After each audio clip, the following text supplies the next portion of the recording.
కోసం సీఎం పదవికి రాజీనామా చేసేందుకు సిద్ధంగా ఉన్నారని సంచలన వ్యాఖ్యలు చేశారు పశ్చిమ Bengal CM Mamata Banerjee. Kolkata RG Kar hospital trainee doctor హత్యాచార ఘటనను నిరసిస్తూ జూనియర్ డాక్టర్లు నిరసనలు చేస్తున్నారు.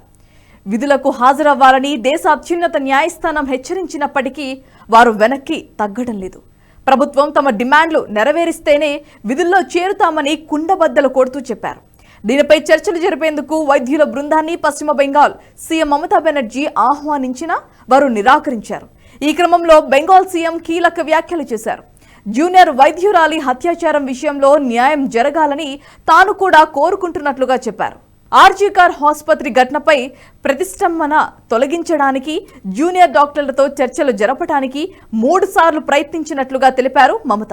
వైద్యుల ఆందోళనలతో ఇప్పటి వరకు 27 మంది మరణించారని, 7 లక్షల మంది రోగులు ఇబ్బందులు ఎదుర్కొంటున్నారని తెలిపారు.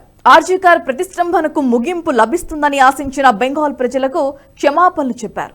ప్రస్తుతం ఈ కేసు కోర్టు పరిధిలో ఉందని, అందువల్ల జూనియర్ వైద్యులు డిమాండ్లు చేసినట్లు చర్చలను ప్రత్యక్ష ప్రసారం చేయలేమన్నారు. అయితే ఈ భేటీ వీడియో రికార్డింగ్కు ఏర్పాటు చేశామని, సుప్రీంకోర్టు అనుమతితో ఆ ఫుటేజీని వైద్యులకు అందజేస్తామని తెలిపారు.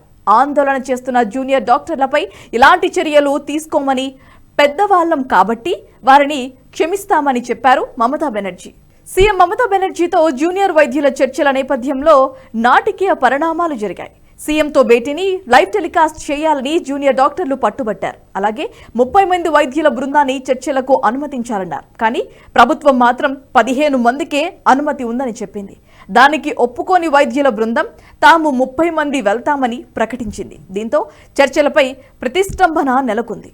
మరోవైపు వైద్యులతో భేటీ అయ్యేందుకు తాను దాదాపు 2 గంటల పాటు వేచి చూసినట్లుగా మమతా బెనర్జీ తెలిపారు. ఈ నేపథ్యంలో డీజీపీ రాజీవ్ కుమార్, ఏడీజీ సుప్రతీం సర్కార్, రాష్ట్ర ప్రధాన కార్యదర్శి మనోజ్ పంత్ వైద్యుల బృందంతో చర్చలు జరిపారు. చర్చలు వైల్డ్ స్ట్రీమింగ్ కుదరదని వైద్యులకు లేఖలో తెలిపామన్నారు బెంగాల్ సీఎస్.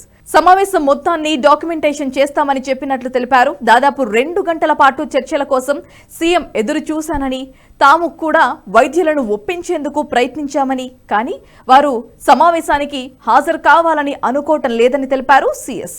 ఈ వీడియో మీకు నచ్చినట్టయితే లైక్ చేయండి, 10 మందికి షేర్ చేయండి. అలాగే కామెంట్ల రూపంలో మీ అభిప్రాయాలను మాతో పంచుకోండి. Nationalist hub group of channels ను సబ్స్క్రైబ్ చేసుకుని తెలుగునాట జాతీయవాద జర్నలిజాన్ని ప్రోత్సహించండి. ఈ వీడియో కింద ఉన్న బెల్ ఐకాన్ పై క్లిక్ చేయడం మర్చిపోవద్దు.